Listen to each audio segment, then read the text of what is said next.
From rainforests to refineries. Malaysia's development has been rapid, and the government wants to keep it that way.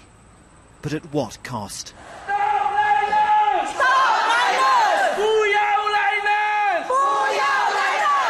Too high, shout these activists outside the provincial high court in Kuantan. They're fighting plans to open an Australian refinery for rare earth minerals nearby. Only the court is still blocking the project. The government says it's been thoroughly scrutinised and that it will be safe.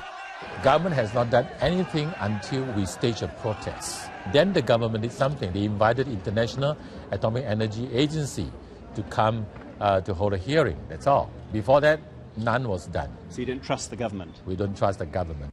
Pick up any of today's technology. It will almost certainly contain rare earths to make it work. These 17 elements are found in many places, but until now refined only in China. A messy, polluting process. Now China is restricting exports. The Australian company Lynas hopes that this, the largest rare earths plant outside China, will break that monopoly. But 2 years after it started construction, it's still not being allowed to begin smelting the ore. When this plant opens, it could meet up to a third of all demand outside China for these essential minerals.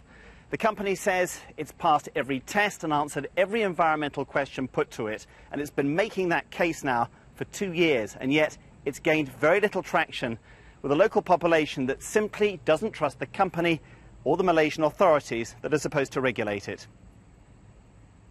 In a statement to the BBC, Lynas said it had chosen Malaysia for its abundant supply of water and electricity. Activists say it was chosen because it's cheaper than Australia. The company says it was attracted by an already skilled workforce, good port facilities and good markets. It's promised to store any hazardous waste in well-engineered cells that won't leak and will be safely isolated from the community. Suhada Shabli is not convinced. She works in her mother's small restaurant a few kilometres down the road from the Lynas plant, and she's worried. Yes, I'm worried. If something happen, bad happen, we don't wish. But if something happen, where we will go? At a nearby fishing port, I found a more relaxed attitude. Mengenai proyek Lynas. It's okay, there'll be no problem, said this man. We'll carry on fishing just as before.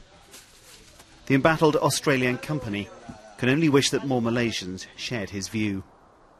Jonathan Head, BBC News, Kuantan, Malaysia.